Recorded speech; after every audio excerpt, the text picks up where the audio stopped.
Masih mute Tuan Haji.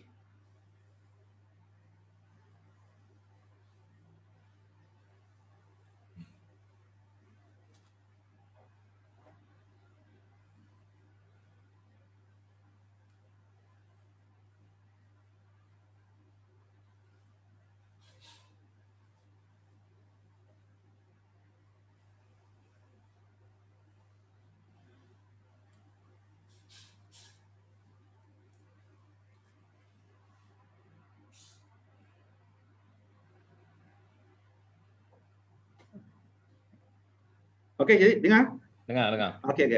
Assalamualaikum dan selamat pagi saudara Cik Aziz, Cik Satis. Terima kasih banyak-banyaklah kerana sudi bersama kami nanti untuk kali inilah. Kami di ID sangat mengalu-alukanlah bersama dengan Cik Satis, Cik Aziz untuk program bicara kita pada pagi inilah. Jadi hari ini saya rasa saya sangat bertuah lah bagi khusus pada kluster Kerjaya lah kerana dapat mengundang dua tokoh orang berhebat inilah, Cik Satis Kumar dan juga Cik Aziz dua orang yang sangat pengaruh di kalangan beliau lah. Jadi hari ini insya-Allah lah harapan saya lah supaya Cik Satis, Cik Aziz bolehlah mencurahkan segala pengalaman untuk para pendengar kita dan juga penonton kita lah pada pagi ini bagaimana untuk mencari peluang pekerjaan yang terbaik pada masa sekarang inilah. Jadi sekali lagi harapan saya supaya Cik Satis, Cik Aziz kita akan sentiasa berhubung untuk menolong atau membantu Columbia di luar sana. Terima kasih. Terima kasih insya-Allah tuan. Okey, saya serah kepada Menteri kita Cik Mas nanti. Terima kasih.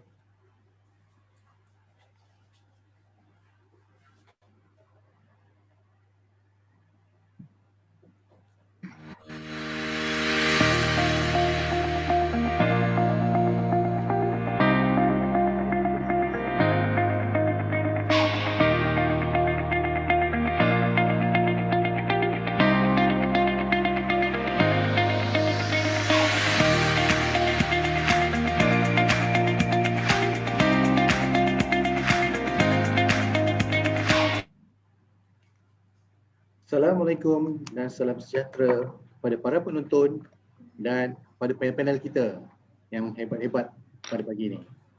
Bersama moderator anda pada pagi ini, saya Mazlan Mohamad daripada Kluster Kerjaya, Institut Pembangunan Kecemerlangan dan Kepimpinan ILIT, Kementerian Belia dan Sukan Malaysia. Kita akan bersiaran langsung secara live Facebook di ILIT TV lebih kurang sejam bagi sesi bicara kerjaya dengan tajuk yang menarik iaitu ke arah peluang pekerjaan masa hadapan. Pagi ini kita di ILIT di KBS akan membawa tajuk bersama dua orang panel kita yang berpengalaman luas di dalam dunia profesionalisme kerjaya. Dua orang panel kita pada pagi ini merupakan orang-orang yang hebat kerana seringkali menyumbang ilmu bersama para pengikut sosial media di luar sana. Kita akan bersua bersama dengan panel kita di dalam talian selama 1 jam. Panel kita yang dijemput khas ini seringkali berkongsi ilmu mengenai profesionalisme kerjaya dan sedia memberi tips-tips kerjaya di medium sosial seperti LinkedIn dan Facebook.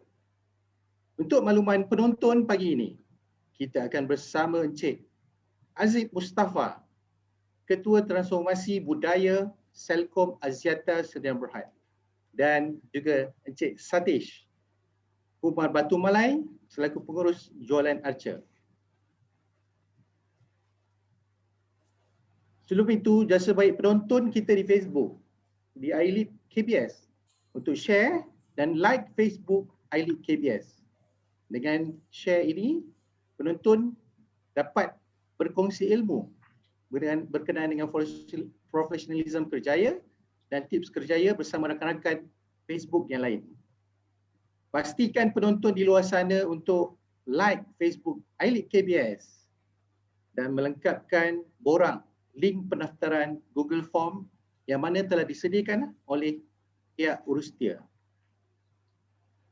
Selaku wakil ILIT KBS, saya ingin mengucapkan ribuan terima kasih kepada penonton yang setia bersama di Facebook iLead KBS. Sebelum itu saya ingin berkongsi biodata bagi panel kita yang pertama, iaitu Encik Azif Mustafa. Encik Azif seringkali muncul di medium LinkedIn di bawah slot Morning Reflection, berkongsi maklumat bersama dengan follower beliau berhubung dengan tips profesionalism kerjaya.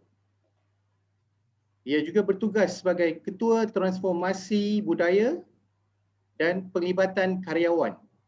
Satu pekerjaan barulah di bawah Culture Transformation Employee Engagement yang mana di Selcom Axiata Berhad Malaysia.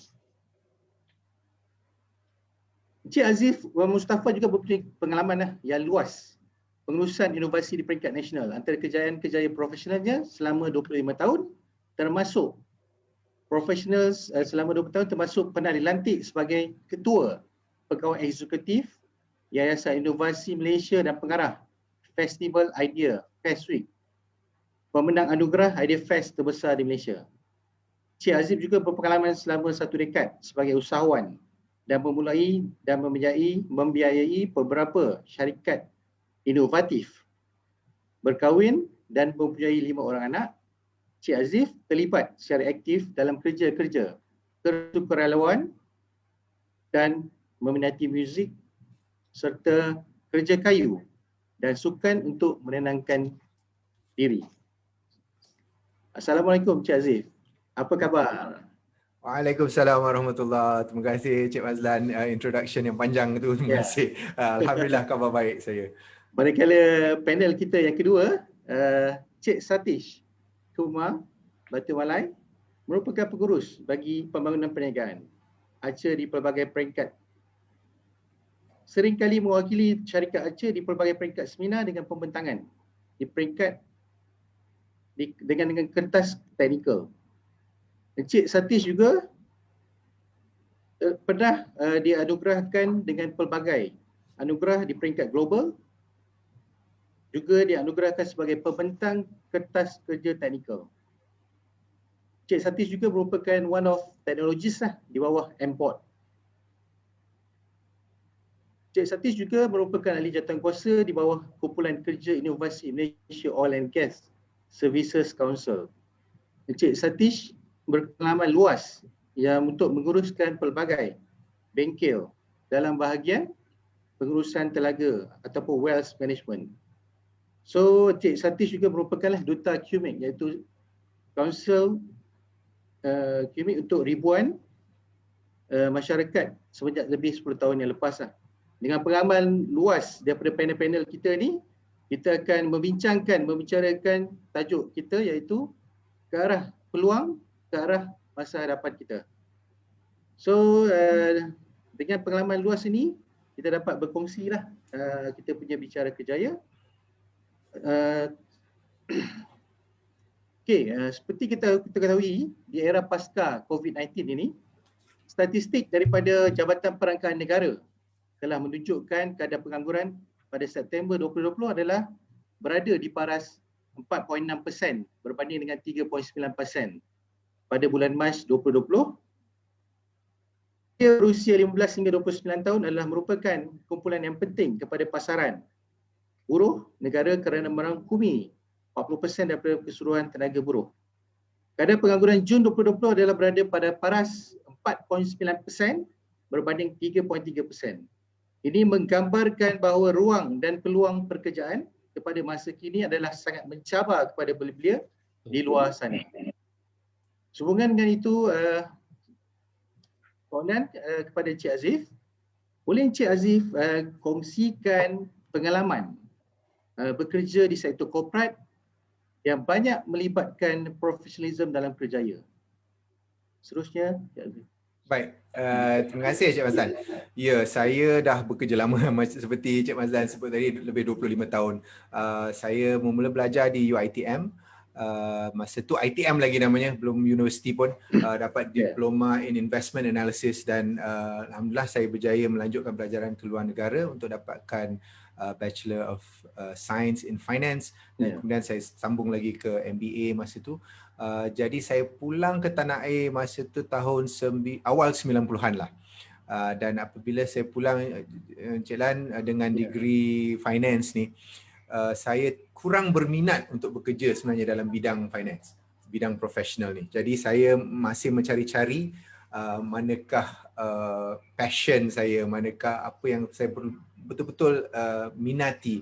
So saya menceburkan diri dalam pelbagai bidang seni sebenarnya, Encik Lan, ya. Saya masuk ke pengiklanan, casting, penghasilan drama dan filem dan sebagainya selama beberapa tahun, sehinggalah arwah ibu saya tanya, awak tu dah ada degree, awak tu dah belajar kat luar negara, bila nak kerja betul-betul, dia kata. Dia rasakan kerja yang saya buat selama 2 tahun tu kurang betul lah, macam kerja main-main. Padahal saya mendapat pendapatan yang boleh tahan masa tu.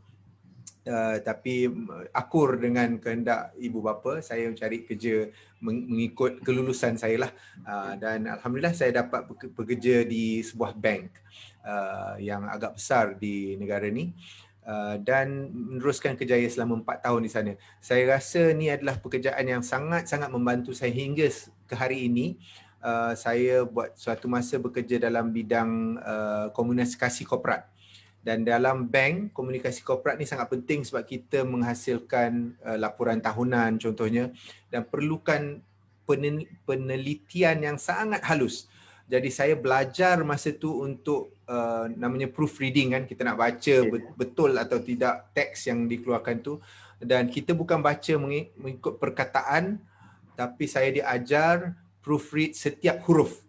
Jadi kalau annual report tu, laporan tahunan tu ada 200 muka surat, saya lah yang tik menggunakan pensel, tik setiap huruf dalam 200 muka surat tu, memastikan tiada kesalahan. Jadi training, latihan seperti itu sangat-sangat penting kalau kita nak ceritakan tentang profesionalisme. Saya mengambil daripada umur saya awal 20-an tu, apa yang saya pelajari sehinggalah hari ini. Jadi untuk mungkin lebih relevan kepada penonton kita hari ini, anak-anak muda yang mungkin mencari pekerjaan, bila saya dah dalam posisi yang lebih tinggi dan boleh mencari orang lain pula untuk bekerja untuk saya, mungkin saya boleh kasih sedikit insight lah, bagaimana syarikat ataupun orang yang mencari orang yang bekerja menilai resume contohnya. So kalau saya mengiklankan jawatan kosong, saya akan mendapat ratusan resume yang akan masuk. Jadi kita perlu tapis resume tu kan, Cik Mazlan, sebab banyak. Jadi tapisan pertama saya adalah mencari kesilapan. So minta maaf lah, ada banyak resume yang saya terima, terlalu banyak kesilapan. Salah spelling, salah grammar, salah capital tak betul. Jadi apa yang saya buat, kalau ada je kesalahan dalam either cover letter ataupun resume awak, saya akan ambil resume itu masuk dalam satu kotak. Ni kotak sebenarnya kotak reject. Awal-awal dah reject. Saya tak tengok pun keputusan, saya tak tengok bidang anda belajar, tak tengok kelab apa yang awak masuk. Awal-awal ada kesilapan, reject. So adalah 20-30 resume yang tak ada kesilapan. Daripada situ baru saya tapis kemudian. Okey, ni dia bidang yang saya perlukan. Sebenarnya bidang pun tak penting, Cik Mazlan. Saya tak pernah hire orang mengikut bidang pelajaran mereka. Saya pernah hire psychologist untuk buat marketing. Saya pernah hire orang computer science untuk buat customer relations. Sebab sebenarnya tak penting. Degree itu hanyalah satu tapisan untuk melihat awak berjaya melepasi cabaran-cabaran di peringkat universiti. Jadi kalau ada degree tu saya kira semua sama je.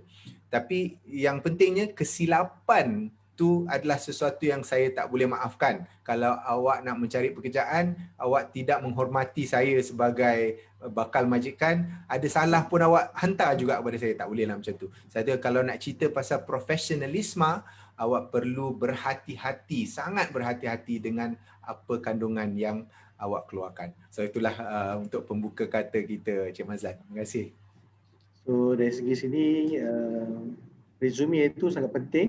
Sangat penting. Dan kalau ada typical error dalam resume itu, one of part untuk Cik Aziz reject lah. Reject awal sebab Ya, banyak reject. sangat. Ya. Saya tak boleh nak baca semua. So itu adalah saringan pertama, kita reject yang ada salah, yang tak ada salah tu baru kita saring. Dia punya apa background dia apa, pengalaman dia apa, baru kita buat KIV-nya dengan nak panggil interview-nya. So untuk mendapat masuk dalam kumpulan nak dipanggil interview, pertama tak boleh ada kesalahan, dan kedua mesti ada sesuatu yang luar biasa.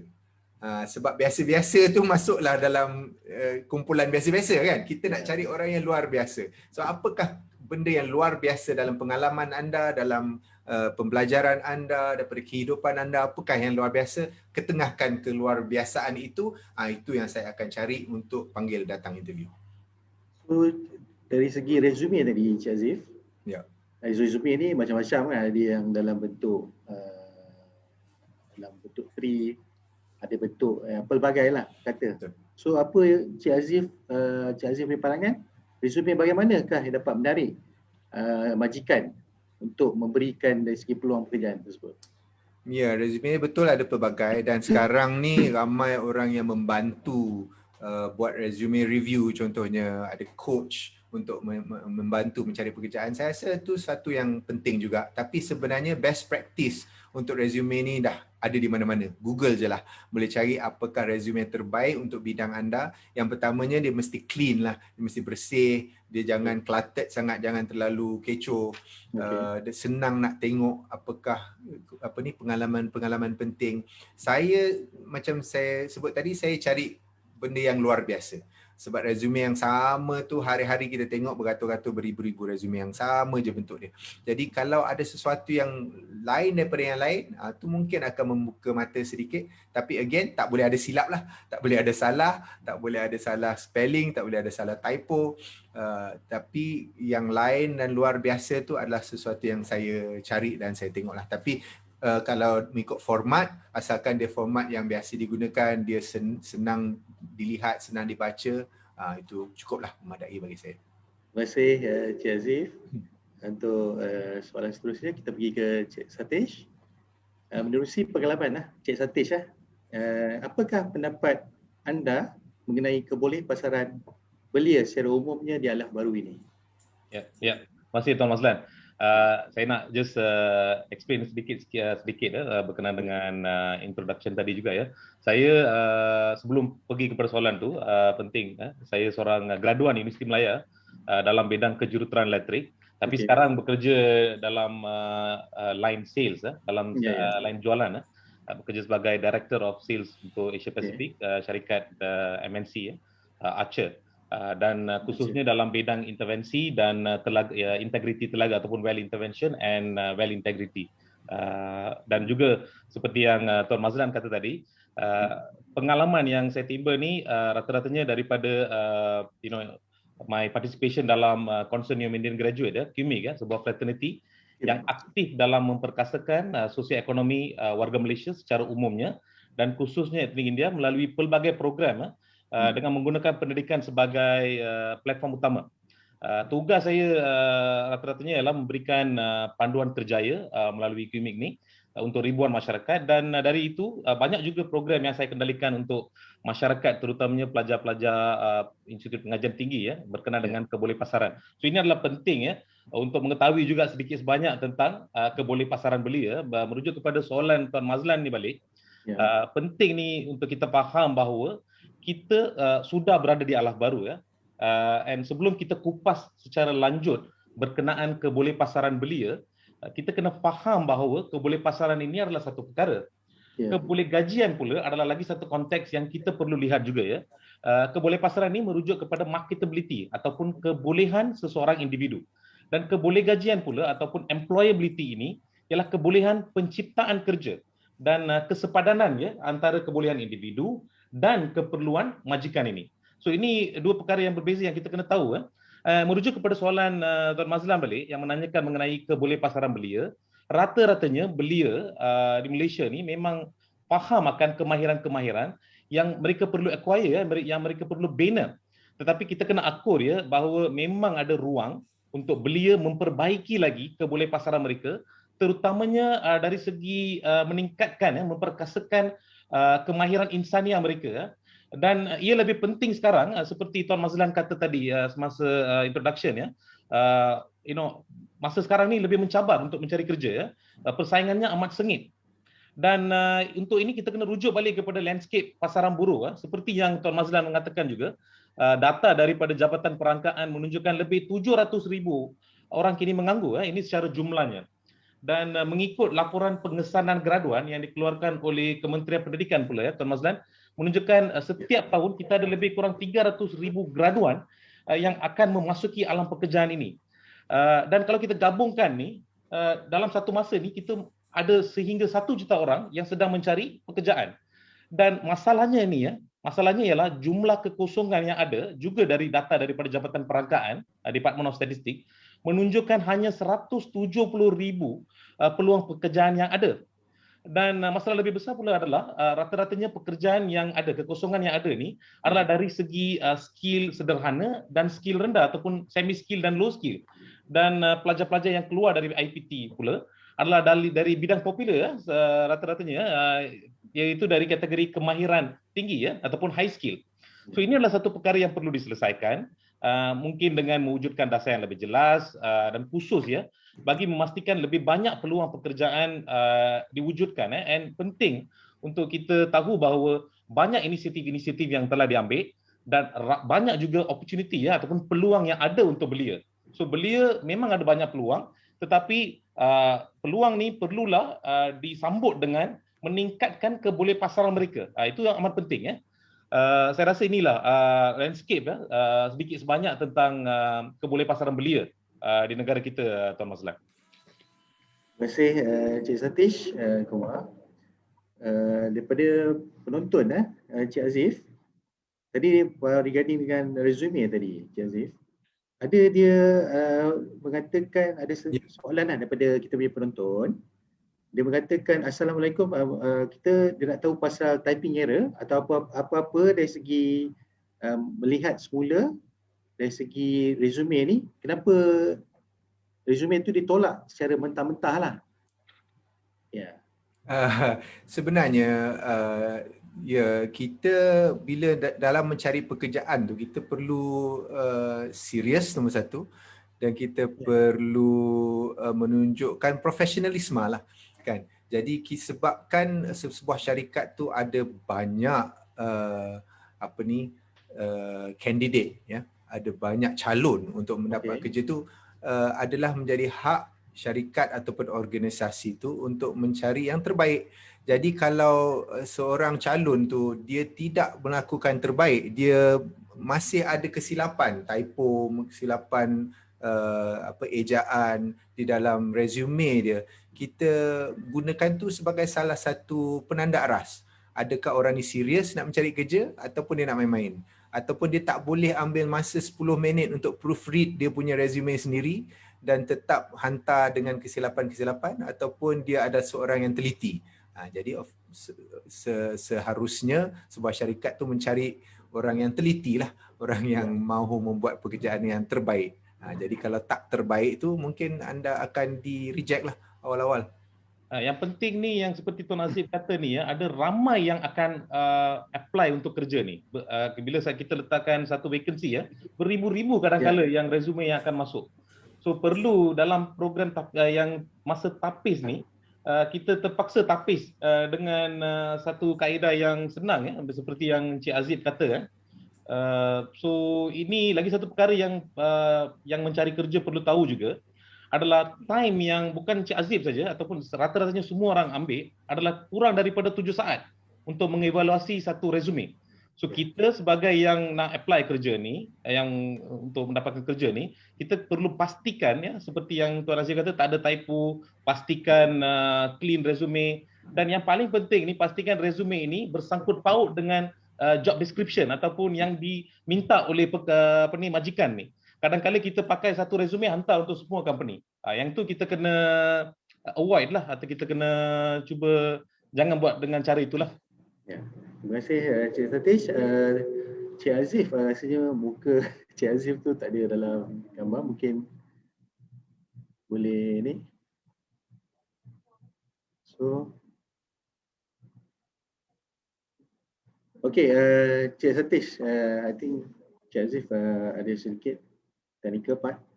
So Cik Satish, bolehkah Cik Satish berkongsi pengalaman lah dan gerakan sebagai aspirasi yang luas kerja di sekitar sektor global, syarikat multinational company ataupun MNC.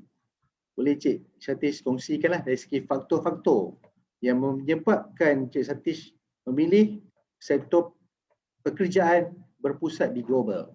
Ya.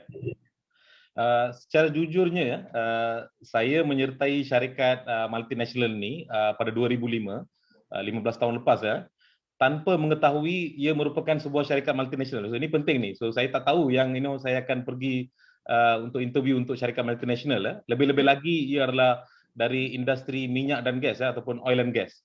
Penting ni Tuan Mazlan, tidak kira syarikat multinational ataupun syarikat tempatan, bakal pekerja ni mesti masih akan dinilai berdasarkan dengan kompetensi yang bergantung kepada 3 perkara utama. Nombor 1, pengetahuan mereka. Nombor 2, kemahiran kendiri mereka. Dan nombor 3, sikap individu seseorang tu. Di mana ia akan menjadi indikator utama untuk menentukan kompetensi seseorang ataupun kecekapan bekerja seseorang. Dia sebenarnya ada formula Tuan Mazlan. Formulanya dalam bahasa Inggeris C equals to K plus S to the power of A. C ini adalah kompetensi, K ini pula adalah knowledge ataupun pengetahuan. Kita kena sentiasa mengembangkan pengetahuan kita. S ini pula adalah kemahiran ataupun skill dan A ini penting. A ini adalah attitude ataupun sikap. Sikap ni yang dia, that's why cakap kuasa A So C equals to K plus S to the power of A kuasa A. So attitude inilah yang akan membawa seseorang untuk menjana pengetahuan ni, untuk memperkasakan lagi skill seseorang supaya seterusnya kompetensi mereka akan meningkat. So ini adalah sangat penting saya harap belia akan mengambil iktibar, akan mengambil formula ni close to their heart and secuba sedaya upaya meningkatkan kompetensi mereka. Dan come back to soalan Tuan Mazlan berkenaan dengan bekerja di sektor multinational. Perbezaan yang ketara antara syarikat tempatan dengan syarikat multinational ialah persekitaran pekerjaan yang memerlukan kita bekerja dengan individu-individu dari pelbagai negara yang mempunyai budaya kerja yang berbeza. Saya ada bekerja dengan bekerja dengan rakan-rakan kerja saya dari negara Amerika, Norway, UK, United Kingdom seumpamanya, Russia dan juga negara-negara di rantau Asia Pasifik on daily basis. Dan apa yang saya tengok adalah budaya kerja mereka ni berbeza, 180 darjah berbeza antara satu sama lain.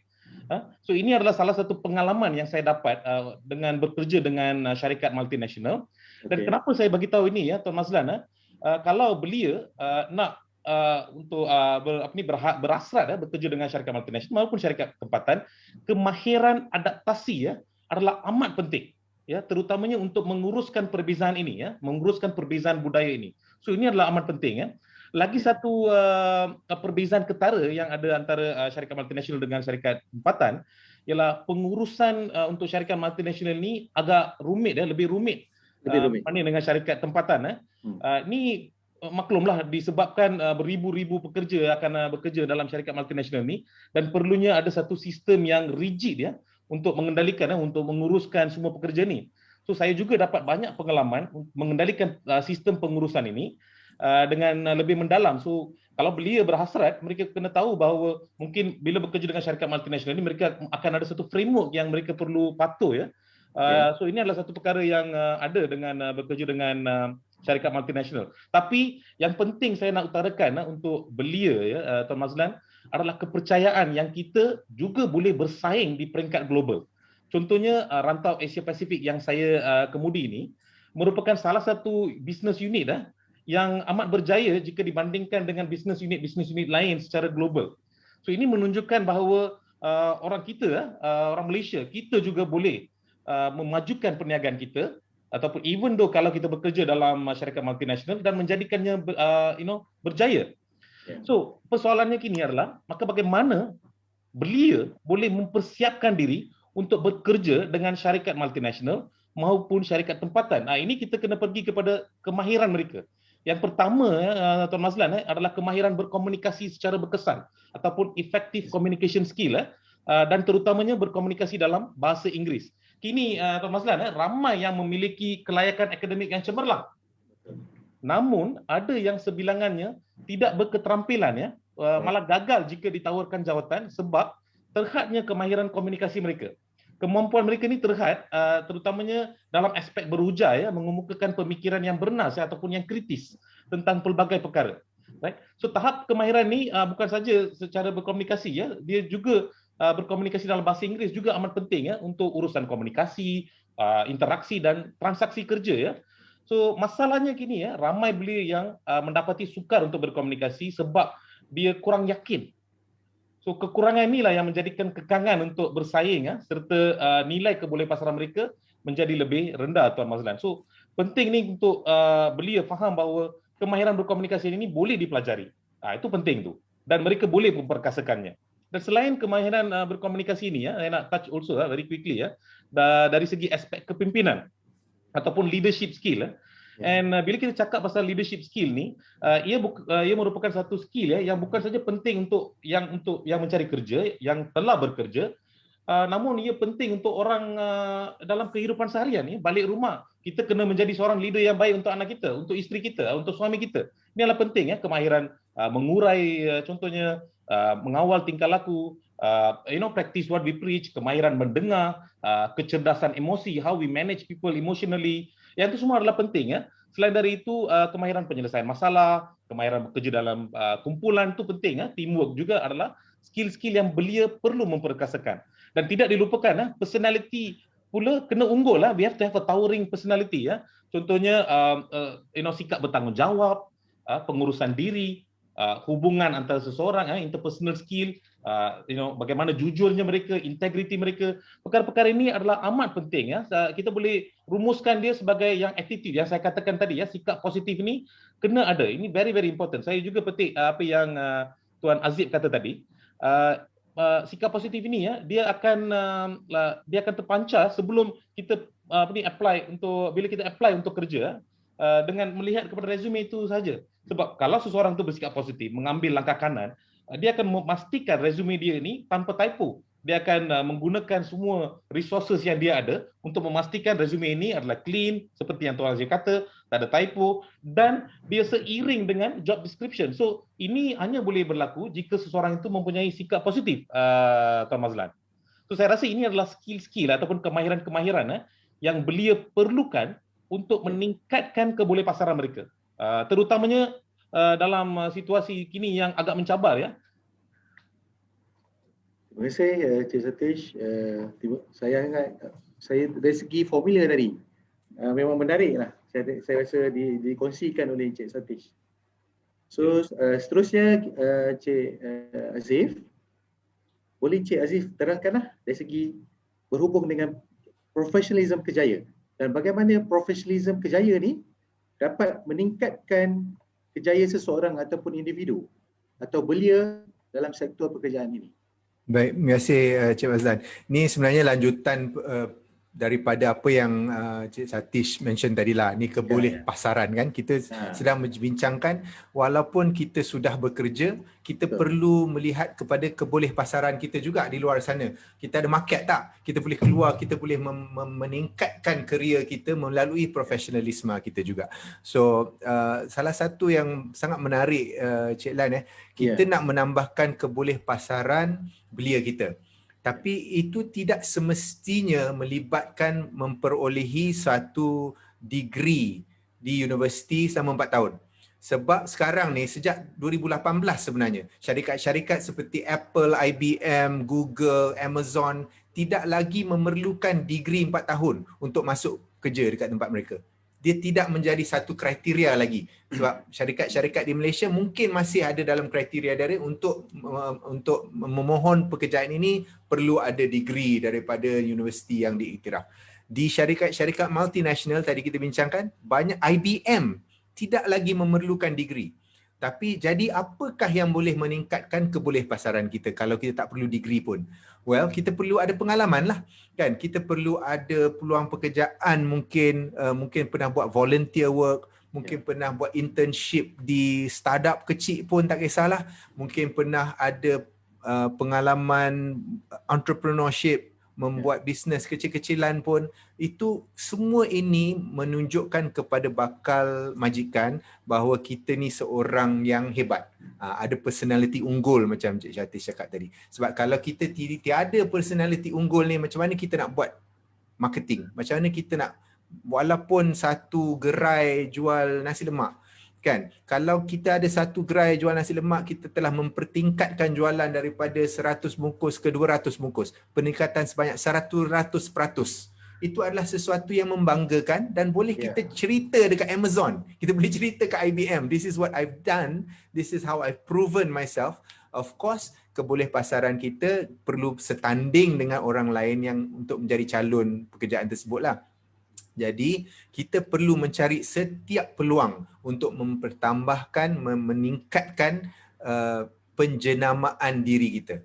Personal branding. Ini yang sangat penting. Sebab kalau kita tak ada jenama, Azif Mustafa ni tak ada siapa kenal pun, macam mana kita nak dapat pekerjaan di Celcom, sebuah syarikat yang hebat. Kalau Satish tu tidak mempunyai satu personal branding yang sangat kuat, tidak mungkin dia jadi director of sales, of marketing. Kan, ini adalah sesuatu yang memerlukan penelitian, satu, memerlukan fokus, memerlukan komitmen. Kita tak boleh mendapat jenama secara tiba-tiba.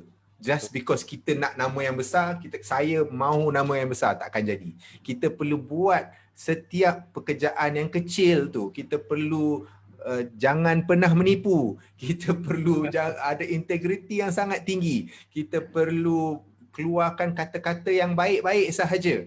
Ni satu yang penting ni, Cik Mazlan, saya nak sebut tentang media sosial ya. Kita semua ada media sosial, kita ada Twitter, kita ada Instagram, kita ada Facebook. Di Facebook, Instagram ni, ya Allah, mereka yang mengeluarkan kata-kata kesat, mereka yang keluarkan kata-kata negatif, nak menjatuhkan orang, ya, kecaman, cercaan, terlalu banyak.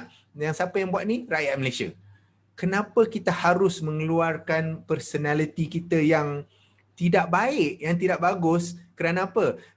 Setiap apa yang kita keluarkan di media sosial tu sebenarnya berbentuk permanent.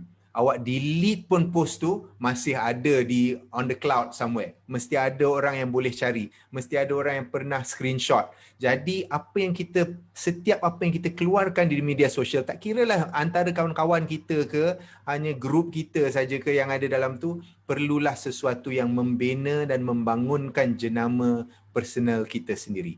Kalau ia tidak membantu anda membangunkan, meningkatkan jenama kendiri anda, jangan buatlah, jangan sebutlah. Buat apa awak nak kecam orang pun, kan? Cakaplah perkataan yang baik-baik. Sebab satu hari nanti bila anda mencari pekerjaan, alangkah malangnya jika anda tak dapat pekerjaan tersebut sebab satu post yang anda post 5 tahun yang lepas, yang anda mengutuk seseorang tu, mungkin seseorang tu dah jadi menteri pun. Kan, pasal awak kutuk saya kan, dah awak tak dapat pekerjaan tersebut. Jadi apatah lagi kalau peluang pekerjaan besok ditapis oleh bukan orang macam saya atau Encik Satish, ditapis oleh AI, sebuah bot, sebuah komputer yang melihat semua post awak selama 10,000 post yang lepas dan menghasilkan satu scoring. Oh, si Polan ni scoring ni hanya 62%. Disebabkan post-post dia yang kurang menarik, kurang baik. Dan awak tak dapat peluang pekerjaan tersebut. Jadi kalau kita nak bersikap profesionalisme lah, Cik Mazlan, kita nak bersikap profesional, kita perlu profesional di setiap apa yang kita lakukan. Bukan sahaja di tempat kerja. Bukan sahaja bila kita masuk office, punch in pukul 9, kita profesional, kita keluar pukul 6 petang tu, tiba-tiba kita jadi something. Kan? Kita bawa kereta tak sentuh arah. Kita jadi something jalanan. Kita mengutuk orang di media sosial. Itu semua tidak profesional. Dan bila kita nak mencari orang menjadi calon yang terbaik untuk syarikat kita, kita nak orang yang menyeluruh, wholesome. Kita bukan nak orang yang pada satu keadaan je dia baik, tapi keadaan lain dia tak baik pula. Jadi awak punya rekod membantu di surau dan masjid, menjadi volunteer di church, pergi temple untuk bantu cuci, itu semua adalah sesuatu yang saya akan ambil kira. Oh, ni seorang yang menyeluruh. Dia masuk, dia join KBS buat larian, dia masuk cycling event. Ni semua adalah menunjukkan anda seorang yang positif macam Cik Satis cakap tadi. Seorang yang berminat untuk memperbaiki diri. Ni semua yang lebih penting daripada sekarang ni 4-year degree. Mungkin awak tak ada 4-year degree. Tak apa. Awak masih berpeluang untuk bekerja di syarikat-syarikat multinasional sekiranya anda membina satu jenama diri yang kuat. Terima kasih Cik Mazlan. Terima kasih Cik Azif. Untuk pengumuman panel-panel, kita ni telah menerima lah banyak dari segi tontonan untuk Facebook Aili ni. So dari segi penonton, dipohon lah untuk melengkapkan dari segi borang pendaftaran bagi membolehkan penonton menerima slip kehadiran. So untuk soalan seterusnya, Cik Azif. Ya. Tadi daripada penonton lah, dia ada menanyakan soalan lah berhubung dengan graduan baru ni. Contohnya persoalan daripada Cik Puan Lorizan Zifah. Dia bertanyakan bagaimanakah graduan yang tiada pengalaman dalam sektor sektor pekerjaan untuk masuk ke sektor dunia korporat. Baik, Puan Lorizan. Saya ada contoh yang terbaik lah. Saya ada seorang connection saya di LinkedIn, nama dia Ayu Syahira Salim. Dia mula bekerja 9 bulan yang lepas. Tengah-tengah COVID tu, dia dapat peluang pekerjaan. Sebelum dia dapat peluang pekerjaan daripada BP ni, syarikat multinasional, dia mempunyai dapat 9 tawaran pekerjaan. Kerana apa? Dia tiada pengalaman bekerja, tapi dia cuba sedaya upaya mencari peluang-peluang internship yang terbaik, peluang-peluang volunteerism. Dia sangat aktif dalam bidang-bidang co-curriculum, dalam bidang sukan, dalam bidang debat, dalam bidang apa sajalah dia melibatkan diri. Dia sentiasa pergi ke training-training yang dia bayar dengan duit sendiri. Dia pergi ke self-development training. Apatah lagi yang free, KBS ada banyak training ni. Yang kita pergi HRDF ada berbagai free training. Tapi kalau awak tidak mengambil peluang itu, awak tidak akan dapat dalam pada tahap takuk yang tertinggi itu seperti Ayu Syahira ni. So Ayu Syahira 9 bulan lepas mula bekerja di BP. So dia tanya dia punya lecturer kat universiti, mentor dia kata okey, saya dah dapat pekerjaan ni, apa yang saya nak buat? Perlu ke saya masih terlibat di LinkedIn, katanya. Sebab masa dia belajar lagi, dia dah buka profil di LinkedIn tapi tak begitu aktif lah. Dia ingat itu hanya untuk mencari pekerjaan. Tapi lecturer dia kata, profesor dia kata, oh sekarang awak kongsikanlah pengalaman mendapat kerja dekat BP ni. Awak kongsikanlah peluang-peluang pekerjaan yang lain yang awak dah dapat. So dia mula berkongsi, 9 bulan yang lepas, hari ini dia ada 21,000 follower. Jauh lebih banyak daripada saya. Saya ni antara mentee saya lah ni. Saya mentor dia. Tapi saya hanya ada 13,000 follower. Dia ada 21,000 follower hari ini. Disebabkan dia sangat konsisten dalam penjenamaan diri dia. Hari-hari dia post. Dan hari-hari post dia sangat menarik. Dia ambil masa untuk menghasilkan post yang menarik. Jadi yang pentingnya, awak tak ada pengalaman pun tak apa, awak boleh membina satu jaringan yang sangat kuat di media sosial. Tapi awak nak pilihlah media sosial apa. Ramai anak-anak muda baya dia ni, umur dia 21 tahun, 22 tahun, sibuk di TikTok lah. Okeylah awak boleh menghasilkan TikTok. Tapi mana profesionalismenya kan? So kalau nak profesionalisme lah, saya sarankan setiap penonton pada hari ini pergi buka profil LinkedIn kalau belum ada. Kalau dah ada, update profil LinkedIn awak, connect kepada saya Azif, cari je, Google je Azif di LinkedIn. Saya pun post hari-hari juga. Hari-hari saya buat video, hari-hari saya buat post. 3 kali seminggu saya ada live show macam ni. Satu bertajuk Culturism dan dua kali seminggu bertajuk Grow. Macam mana kita nak grow, macam mana kita nak membina jaringan di LinkedIn. Jadi connect kepada saya. Sebab kalau awak tak ada LinkedIn, awak tak ada pengalaman, awak tak ada jaringan, awak tak ada kawan-kawan yang ramai, macam mana awak nak cari pekerjaan? Memang sangat sukar. LinkedIn tu membolehkan anda walaupun masih belajar untuk membuat jaringan puluhan ribu orang yang akan membantu anda. Saya nak cakap terus terang lah Satish, Cik Mazlan, banyak majoriti saya boleh katakan peluang pekerjaan di luar sana tidak diiklankan. Tak ada di Job Street, tak ada di surat khabar, tak ada di mana-mana. Kita tak tahu pun. hanya orang yang tahu akan tahu tentang peluang pekerjaan tersebut. Jadi macam mana awak nak tahu kalau awak tak ada jaringan yang besar yang membantu anda mencari peluang-peluang pekerjaan ni. So kalau kita di LinkedIn, macam saya ada 12,000, 13,000 connection sekarang ni, saya hanya boleh tanya je, guys, mana ada peluang pekerjaan, 13,000 mata akan mencari. Dan akan pergi kepada saya cakap, ada, maybe boleh try kat sini, maybe boleh tanya orang ni, maybe boleh tanya orang tu. Dan saya walaupun pernah menjadi C-level dan pernah menjadi CEO, saya kalau ada pelajar pun nak connect dengan saya terima. Ada intern pun nak connect dengan saya terima. Ada junior eksekutif baru mula bekerja pun saya terima. Sebab mungkin junior eksekutif tu yang akan berbicara dengan CEO syarikat dia. Dia kata, bos, saya tengok Cik Aziz punya live hari tu, menarik betul lah. Mungkin bos boleh panggil Cik Aziz untuk bagi talk dekat syarikat kita. Mungkin itu adalah membuka pintu untuk mencari peluang yang lebih besar untuk diri saya. So sama macam awak sedang mencari pekerjaan, mencari peluang yang lebih bagus, mencari peluang yang lebih baik untuk diri sendiri dan keluarga, perlu ada ramai orang yang membantu. Dan cara terbaik bagi saya sekarang ni, buka akaun LinkedIn, buka profil yang kuat supaya awak boleh mendapat jaringan yang jauh lebih besar. Terima kasih Cik Lan. Cik Azif, seperti Cik Azif mention tadi, maknanya bukan hanya di medium sosial seperti di medium biasa yang biasa lazimnya seperti Jobstreet, Jobstore, Jora Mau Kerja.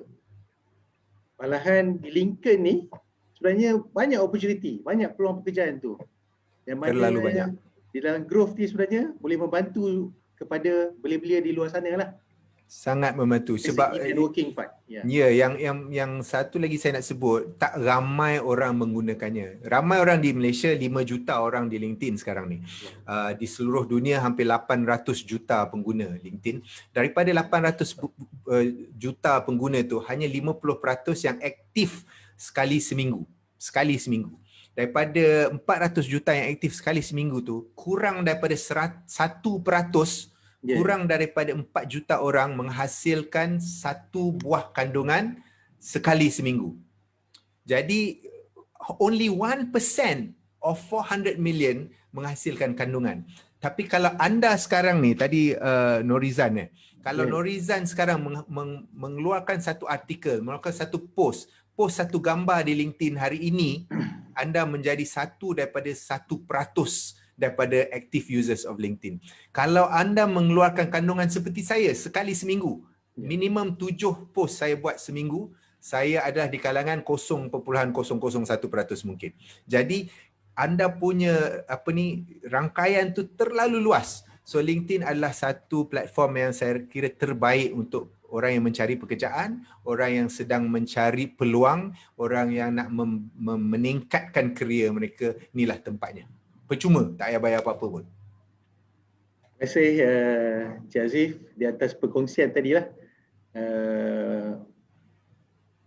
Dari segi explanation LinkedIn tu, mungkin penonton di luar sana boleh membuka lah LinkedIn dan mempelbagaikan dari segi input-input baru. So seterusnya kita pergi ke Cik Satish lah. So di Alaf Baru ni Cik Satish, kaedah penawaran kerja mempunyai pelbagai medium seperti LinkedIn, freelancing dan sebagainya. Apakah membolehkan belia ni lebih peka lagi untuk mendapatkan sebanyak mungkin maklumat di luar sana?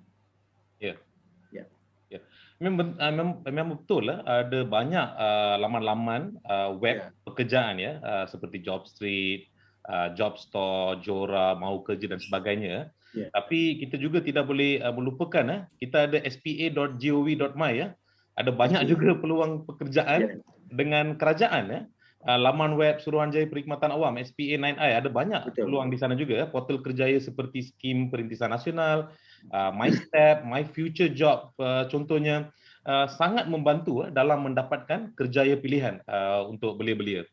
Dan seperti yang saya kata tadi pasaran kerja kini sangat kompetitif buat generasi masa kini kebergantungan kepada satu laman pencarian kalau kita nak depend on Jobstreet saja contohnya tidak memadai untuk mencari pekerjaan dan tidak boleh dinafikan ramai juga yang tengah bekerja sekarang sedang bekerja juga akan bersaing dengan anda kerana mereka juga hendak move untuk mendapatkan kerja yang lebih baik, gaji yang lebih baik, mungkin mereka nak persekitaran pejabat yang lebih baik, rakan sekerja yang lebih baik, nak kurang tekanan kerja.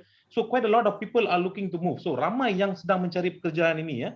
So kita perlulah lebih aktif ya untuk mencari kerja dengan laman-laman yang lain. Contohnya seperti yang dikatakan oleh Tuan Azim, contohnya LinkedIn.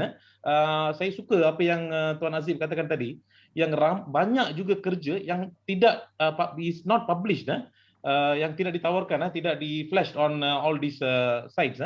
Mungkin ketua-ketua syarikat ni hanya evaluating the list yang mereka ada, the menerusi yang lama LinkedIn contohnya, dan tengok siapa yang boleh fit in to the role yang mereka nak tawarkan nanti, dan dia connect directly ya. So ini kita kena tahu juga. And talking about LinkedIn tadi ya, seperti yang Tuan Azif kata, saya juga sarankan kalau belum daftar, daftarlah dan pastikan profil ni dikemas kini supaya dia lebih profesional.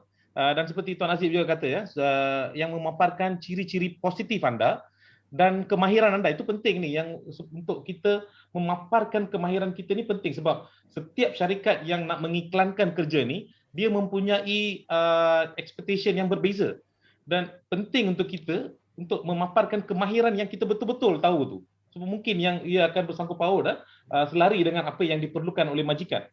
Dan kalau LinkedIn contohnya, kita kenalah memberikan bukti-bukti ya melalui posting-posting kita, seperti Tuan Aziz kata juga, 1% saja yang posting ya dalam particular period. So kita kena lebih aktif ya. Saya lihat sekarang ramai juga belia yang mengambil langkah kanan. Ada juga yang posting video resume contohnya. Dia bukan saja resume written resume ya, dia ada video resume juga.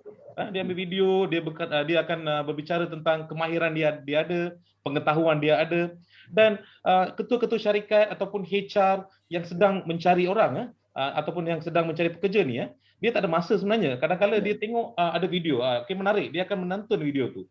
Dan dia akan terpikat pula dengan orang yang membuat cara-cara yang unik ni ya, contohnya. And saya rata-ratanya saya akan evaluate tengok orang-orang yang keluarkan video resume ni, laju dia akan mendapatkan kerja. So mungkin ini adalah sesuatu yang boleh dipraktikkan oleh belia secara umumnya. Dan lagi satu cara Tuan Mazlan ialah untuk mendapatkan intern ataupun latihan industri walaupun tanpa allowance.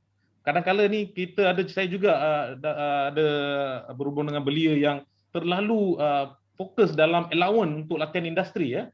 Tapi saya rasa latihan industri adalah satu platform yang amat penting untuk kita showcase ataupun menunjukkan kemahiran kita kepada bakal majikan. Dan tak salah kalau kita pergi kerja tanpa allowance pun, sebab kita dapat peluang ni untuk menunjukkan kemahiran kita, right? And kalau berkenaan dengan latihan industri ni, ada banyak cara untuk kita dapat tahu syarikat-syarikat yang mengiklankannya.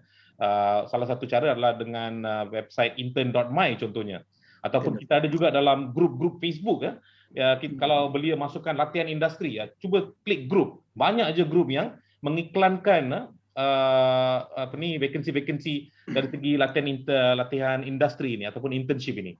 Dan seperti Tuan Asif kata juga tadi, kita boleh juga berhubung melalui laman-laman sosial, contohnya Facebook ataupun Instagram. Tapi yang pentingnya bila kita berhubung dengan profesional melalui laman sosial ni, kita kenalah berhubung dengan sopan. Kesopanan itu adalah amat penting. Dan seperti yang dikatakan Aziz juga tadi ya, saya nak penting ni, ini perkara yang penting. Ramai juga yang bila dalam mengendalikan laman-laman sosial mereka sendiri, mereka tidak begitu aware dengan apa yang mereka posting ni ya. Seperti yang dikatakan, ada yang ramai yang keluarkan kata-kata kesat, sharing-sharing yang kurang sopan, tak kena pada tempat. Dan kalau kita nak menggunakannya untuk berhubung dengan seorang profesional contohnya di laman sosial ni, Facebook maupun IG, tak salah. Tapi sebab kita ada history yang mengeluarkan kata-kata kesat dan sharing benda-benda yang bukan-bukan ni, sudah pasti kita tidak akan dilayan. So amat penting memang ada banyak cara seperti saya katakan, government side, dari sektor kerajaan ada, LinkedIn merupakan salah satu cara. Lagi satu cara adalah untuk mendapatkan intern dan juga berkomunikasi menerusi laman-laman sosial. kasih Cik Satish. Poin penting tadi saya tengok Elon latihan industri. Ya. Ini Ya. sangat penting lah pada belia. Tapi sebenarnya kalau dalam program-program seperti Jabatan Pembangunan Kemahiran, JPK, SLD dan sebagainya memang meng-create opportunity ni. So Betul. Cik Azif, seterusnya seperti Cik Azif sedia maklum lah, pelbagai inovasi perniagaan lah pada hari ini seperti apps Grab, Food Panda, Just Lorry dan sebagainya telah membolehkan belia menceburi pelbagai sektor lah dari segi pekerjaan baru tanpa melihat kepada sektor pekerjaan yang biasa didengari. So mungkin Cik Aziz boleh innovate bagaimanakah inovasi berikut telah membolehkan belia ini mempraktikkan dari segi profesionalism dalam kerjaya baru ini. Cik Aziz. Baik, terima kasih Cik Mazlan. Yang penting kita nak ingat syarikat-syarikat terbesar hari ini di dunia, Google, Amazon, apa lagi? Google, Amazon, Facebook, dibangunkan oleh belia yang tiada pengalaman, yang tak habis sekolah pun, tak graduate daripada universiti.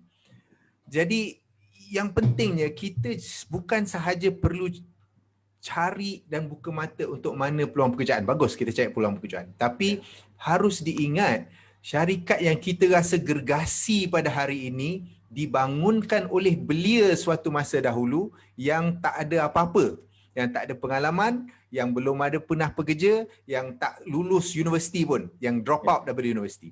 Jadi kalau belia di luar sana perlu melihat diri mereka bersaing dengan orang ni. Bukan sahaja nak buka mata cari mana nak kerja, tapi menghasilkan peluang pekerjaan untuk orang lain. Menghasilkan inovasi yang boleh menggemparkan dunia. Sebab sekarang ni peluang adalah sama rata sebenarnya. Where they say level playing field. Ya, mereka dekat California yang sedang membuat syarikat di garaj mak bapak dia, samalah macam awak. Mereka dapat internet, mereka ada komputer, dia boleh buat coding sikit, dia boleh ada idea sikit. Apa bezanya awak tu? Awak pun duduk kat rumah mak awak, dekat dapur, dekat meja makan, ada internet, ada broadband, dah ada laptop. Kenapa awak tak boleh menghasilkan sesuatu yang setanding dengan mereka dekat New York atau California ataupun Moscow ataupun di New Delhi? Sama je. Kita punya playing field sekarang ni sama rata. Open source dia sama je. Jadi cuba fikirkan inovasi yang awak boleh hasilkan yang boleh mendapat pasaran dunia. Supaya 10 tahun akan datang bila diorang letak countdown the top 10 companies in the world, syarikat awak yang awak hasilkan di atas meja makan rumah mak bapak awak hari ini akan tersenarai dalam senarai tersebut. Dan awak pula yang menjadi peluang menawarkan peluang pekerjaan untuk ribuan orang. Tidakkah itu sesuatu yang kita kata hebat tadi tu? So, satu-satu ya memang banyak peluang pekerjaan yang kita tak fikirkan pun lagi hari ini akan terhasil tahun depan, 2 tahun depan, 5 tahun akan depan.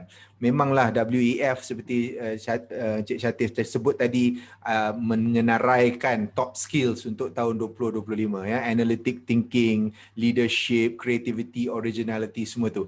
Kita dekat Malaysia ni sangat kreatif, sangat inovatif, sangat original pemikiran kita.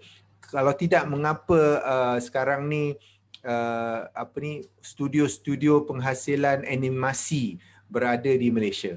Ya, studio-studio menghasilkan games berada di Malaysia. Banyak games yang anda main sekarang ni, PS4 semua ni, dihasilkan di Malaysia oleh karyawan-karyawan Malaysia.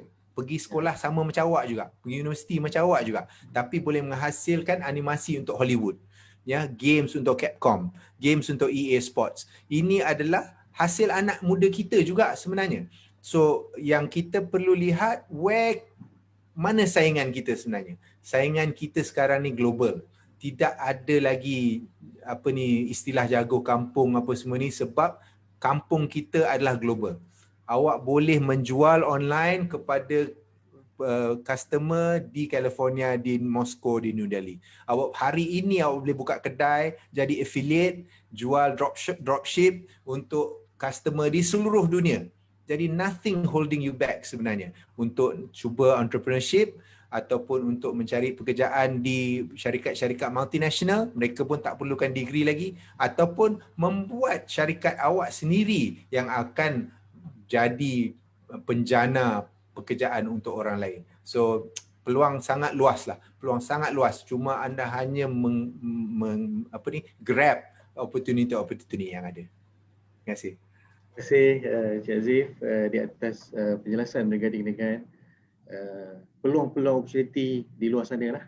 So Cik Satish, persoalan mengenai IR 4.0 ni ataupun Industrial Revolution 4.0, bagaimana Industrial Revolution 4.0 ni dapat mempengaruhi profesionalism kerjaya belia bagi masa hadapan? Bagaimana caranya atau kaedah untuk meningkatkan potensi belia agar selaras dengan cabaran masa hadapan? So kita kena faham juga, masih ya Tuan Mazlan, kita kena faham tentang revolusi industri keempat ni ya, IR 4.0 ni ya. IR 4.0 ni dia mengubah cara kita hidup, bekerja dan berkomunikasi ya. Tapi dengan semakin banyak pekerjaan yang diambil alih oleh kecerdasan buatan ataupun artificial intelligence, belia sudah pasti kena mempersiapkan diri untuk era baru yang akan melihat perubahan dari segi modal perniagaan dan juga trend pekerjaan. Dan bila kita berbicara tentang industri 4.0 ini, ia mencakupi pelbagai teknologi ya, penemuan teknologi seperti otomasi, Internet of Things, big data, simulasi contohnya, integrasi sistem, penggunaan robotik, cloud, dan yang bakal merancangkan kemajuan landscape dunia moden ni. Dan dari segi fokus di negara kita ni memang banyak fokus.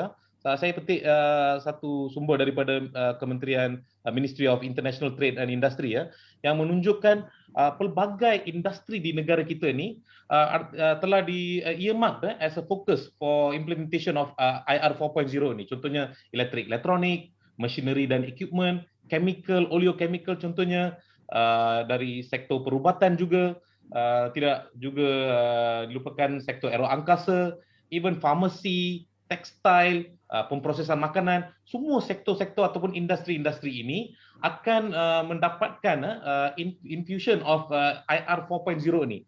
So memang penting secara umumnya belia untuk mempersiapkan diri ya. Kadang-kadang kita ada this mindset yang IR 4.0 ni hanya untuk otomasi saja ya, bukan banyak industri-industri di negara kita akan mendapat infusion of this IR 4.0 ni. Dan seperti yang Tuan Azif kata, ada banyak kajian yang telah dijalankan dan saya nak petik satu kajian yang dilakukan oleh World Economic Forum. Yang kajian yang dibuat ni adalah berkenaan dengan emerging job, emerging and redundant job, ataupun pekerjaan-pekerjaan baru yang akan wujud. Dan kita kena faham juga melalui IR 4.0 ini ataupun implementasi ini, banyak kerja juga akan hilang. Kita kena faham bukan saja pekerjaan baru wujud, banyak pekerjaan akan hilang. So kalau belia dia hanya bergantung kepada pekerjaan-pekerjaan tradisional, bila mereka sudah nak graduate, nak mencari kerja ni, pekerjaan-pekerjaan ni sudah tidak wujud. So contohnya kerja sebagai data entry clerk ataupun dari segi administration and whatnot. Kita tengok sekarang sudah ada Grab. Sebab ada Grab, kurang kita tengok pemandu taksi ya. And in future, dalam masa depan, mungkin kita tidak boleh bergantung kepada memandu Grab juga. Sebab kita mungkin ada self-driven car. So pekerja yang bergantung kepada memandu Grab pula akan terjejas ya. Dan banyak pekerjaan juga akan diwujudkan melalui IR 4.0 ini ya. Menerusi report ni mengatakan contohnya data analytic, data scientist, strategic advisor, Internet of Things specialist, digital transformation specialist. Even bila saya katakan ini, kerja-kerja ni 10 tahun lepas tak ada. So transformasi digital ni telah membawa masuk pelbagai kerjaya-kerjaya baru yang boleh belia-belia kita untuk go and get for it, go for it ya. Betul juga yang Tuan Azif kata, aplikasi mobile, banyak juga yang pekerjaan yang akan diwujudkan, akan dicipta dari sektor-sektor ni ya, production mobile. Kita kena tengok berkenaan dengan fokus di negara kita mengikut wawasan kemakmuran bersama yang menunjukkan bahawa content industri ni adalah salah satu fokus. So production of these games, aplikasi mobile, semua ni akan menjadi perkara-perkara yang penting. User experience designer. Sekarang Foodpanda bukan saja nak order makanan, kita boleh order barang-barang dapur juga. So kita kena faham pelbagai transformasi sedang berlaku dan kita kena mempercepatkan diri untuk tahu juga dengan perjalanan ataupun progres dari segi IR 4.0 ini. Kerjaya-kerjaya seperti kewartawanan digital adalah kerjaya-kerjaya baru yang akan datang, animasi, cloud computing dan sebagainya. Dan saya ingin merujuk kepada salah satu studi yang dilakukan oleh LinkedIn. Dia menjurus kepada negara kita, negara Malaysia, yang studi yang dia buat adalah kerjaya-kerjaya yang fastest growing, yang membina dengan laju. Dari segi itu, kerjaya data scientist contohnya. Memang ramai data scientist yang diperlukan. Full stack engineers, drive test engineers, user experience designer seperti yang saya katakan tadi, content writer. Kita tengok sekarang ramai yang menjadi content writer, membuat video-video YouTube yang boleh mengeluarkan mereka daripada kengkangan ekonomi, and go to the next level. So perkara-perkara ini adalah perkara-perkara yang penting. Dan yang lebih penting ni, kita tak boleh bergantung kepada title ni saja. Kita kena ambil langkah kanan untuk mendapatkan kemahiran-kemahiran yang penting. Contohnya kalau data scientist ni, seseorang belia itu perlulah upskill ataupun reskill dia dengan skill-skill yang diperlukan untuk bekerja sebagai data scientist. Contohnya Python, SQL, machine learning dan sebagainya. So learning ini kena continuous learning lah. Tak cukup kalau dia sedang belajar dekat IPT ataupun di mana-mana institusi pengajian. Dia kena kalau boleh untuk reskill dia juga, sebab pekerjaan-pekerjaan ini akan bertukar dengan adanya IR 4.0 ni. Tuan Mazlan. Terima kasih Cik Satish, banyak yang kita dapat input hari ini. Contohnya seperti tadi Cik Aziz kongsikan, 800 juta dia liket. So mungkin di sini belia-belia di luar sana ataupun penonton boleh meng-create ataupun linked punya personal lah in use. So dari segi soalan seterusnya daripada penonton kita, Cik Satish, kita ada terima lah dari segi soalan daripada Cik Raizan Azrai. Terima kasih Cik Raizan Azrai kerana bersama kita di Bicara Kerjaya. Apakah peluang kerjaya yang akan ada pada masa 5 hingga 10 tahun akan datang? Yang akan ada seperti cloud data dan cyber security. So soalan dia nak tahu apakah peluang kerjaya akan datang pada 5 hingga 10 tahun lah. Berbincang dengan cyber security ni penting ya. Di Malaysia ni kita ada penetrasi internet sebanyak lebih 90%. Lebih 85% menggunakan online banking sekarang. Dan kalau kita tengok dulu pencuri dia pecah kunci masuk rumah, sekarang tak ada. Sekarang semuanya ada di internet je. So cyber security ni menjadi satu perkara yang penting. Banyak juga yang sedang cuba untuk menggunakan yang ini untuk perkara-perkara yang tidak baik juga. So cyber security ni amat penting. And data-data menunjukkan bahawa ribuan kerjaya akan wujud dari segi cyber security contohnya. Dan seperti yang saya kata tadi, bukan saja cyber security, ada juga dari segi produksi video, reka bentuk UX, blok rantai, animasi, pengkomputeran awan ataupun cloud computing adalah pekerjaan-pekerjaan baru yang akan wujud pada 5 hingga 10 tahun yang akan datang. In fact, kita tak perlu tunggu 5 tahun. Ini sudah ada sebenarnya sekarang. Tuan Mazlan, dan kita hanya perlu mempersiapkan diri. So, perkara-perkara ini semua sedang berlaku. So, sebagai belia ni macam mana kita nak mempersiapkan diri?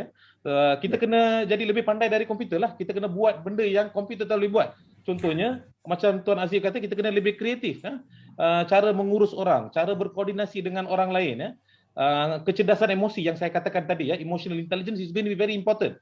Particularly bila kita nak menjadi lebih baik ataupun masih relevan dengan transformasi digital yang ada sekarang ni, ataupun penghakiman, decision making skill kena lebih baik. Macam kita bicara tadi itu kemahiran rundingan ataupun negotiation skill. Yang ini semua akan menjadi skill-skill ataupun kemahiran-kemahiran yang penting di alah baru ni yang mana komputer mengambil alih pekerjaan kita.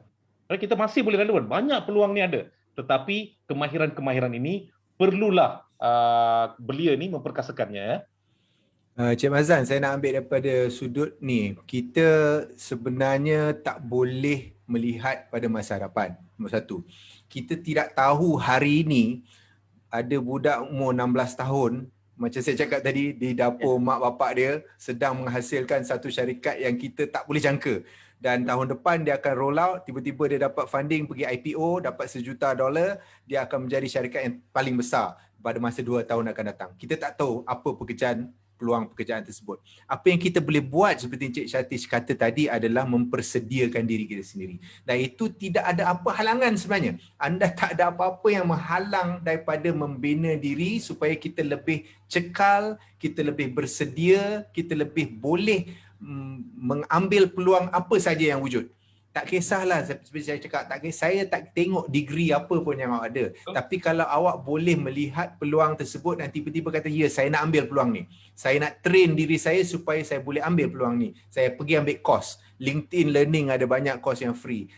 HRDF sekarang iPintar ke apa, iLatih, ada pelbagai online learning yang percuma. Anda boleh buat untuk menyediakan diri untuk peluang pekerjaan di masa akan datang ni. Yang penting adalah the power of A yang Cik Shatish sebut tadi tu, attitude. Kalau attitude anda tidak membolehkan anda belajar untuk melihat benda baru, dan memang tu masalah. Peluang apa pun yang datang bergolek pun, awak tengok je lah peluang tu, jangan kata saya tak ada skill, saya tak ada latihan, saya tak ada degree untuk benda ni. Alah, sayangnya saya tak belajar benda ni. Tak ada sayang, tak ada ungkapan tu. Sekarang kita cari peluang, kita belajar, kita perbaiki diri supaya kita boleh dapat apa saja yang datang bergolek. Kita tak tahu apa yang akan datang tu, tapi kita perlu menyediakan diri, dan paling penting menyediakan minda kita, menyediakan attitude kita supaya kita boleh terima apa saja yang datang. Apa saja yang datang, kita ambil peluang, kita ambil peluang tersebut dan buat sedaya upaya sebaik mungkin. Itu yang paling penting. Terima kasih. Terima kasih Encik Azif di atas rumusan tadi. So mungkin Encik Shatish Kumar boleh memberi sedikit pandangan dan merumuskan daripada bicara kerjaya kita pada hari ini. Ya, kita ada berbincang tentang pelbagai perkara. Kita berbincang tentang keboleh pasaran, keboleh gajian, bagaimana situasi sekarang adalah lebih mencabar untuk mencari kerja. Ya. Kita juga berbincang tentang laman-laman yang boleh belia gunakan untuk mencari kerja. Banyak perkara yang kita discuss berkenaan dengan kemahiran-kemahiran yang boleh mereka acquire ataupun mereka bina. Tetapi susahlah kalau kita nak seseorang tu untuk ambil semua maklumat-maklumat yang mereka dapat daripada session ni. So saya balik kepada formula yang saya mengatakan tadi. Kompetensi C ni adalah equals to K plus S to the power of A, ataupun kompetensi adalah knowledge. Kita kena sentiasa, belia kena sentiasa mendapatkan knowledge. Ya, kita guna Facebook, kita guna TikTok, kita guna Insta, tak salah. Tapi bila kita guna Facebook ni, bacalah artikel-artikel yang boleh mengembangkan pengetahuan mereka, memperkasakan pengetahuan mereka. Dan lagi satu perkara adalah skill. S itu skill. Gunakan media-media yang ada masuk dalam voluntary work contohnya. Ada study yang menunjukkan bahawa pelajar-pelajar ataupun graduan-graduan yang memasuki berkecimpung dalam kerja-kerja sukarelawan akan lebih mendapat perhatian oleh majikan contohnya. So ini adalah salah satu cara untuk graduan ataupun belia secara umumnya untuk mempertingkatkan lagi skill mereka, skill interpersonal skill, skill penyelesaian masalah yang seperti yang pelbagai kemahiran-kemahiran yang saya katakan tadi. So kembangkan pengetahuan, perkasakan kemahiran, dan paling penting belia sentiasa bersikap positif. Banyak peluang yang ada di negara kita dan belia-belia boleh pergi dan bekerja mendapatkan peluang-peluang ni. Tapi yang penting ni kita kena menggunakan cara-cara yang betul, cara-cara yang sopan untuk mendapatkan kerja-kerja yang sedia ada di negara kita. Banyak peluang di negara kita, Tuan Mazlan. Terima kasih Encik Shatish atas rumusan tadi.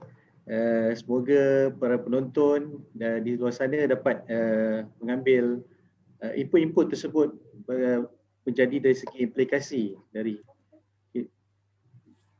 So dipohon kepada penonton untuk melengkapkanlah dari segi borang pendaftaran dan borang penilaian bagi membolehkan penerimaan slip kehadiran tuan-tuan dan puan-puan. Terima kasih kepada panel-panel kita yang banyak memberikan input berhubung dengan ruang dan peluang kerjaya masa depan. Diharapkan dengan perkongsian melalui Bicara Kerjaya ini dapat membolehkan belia-belia di luar sana mendapatkan pekerjaan mulai hari ini. Teruskan menyokong program anjuran kluster kerjaya dan ILIP KBS. Saya Bazlan Muhammad selaku moderator anda pada hari ini ingin mengucapkan ribuan terima kasih.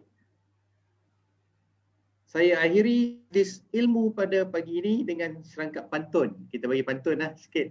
Cik Satish dan Cik Aziz. Bagus tu. Tenang-tenang air dikali, tepat mandian putra putri. Sempurna majlis pada pagi ini, salah silap harap dimaafi. Berjumpa kita di lain masa dan ketika. Saya akhiri majlis kita dengan wabillah taufik wal hidayah. Wassalamualaikum warahmatullahi wabarakatuh. Kita berjumpa lagi. Terima kasih untuk berikan Terima peluang. kasih banyak panel-panel kita. Thank you very much.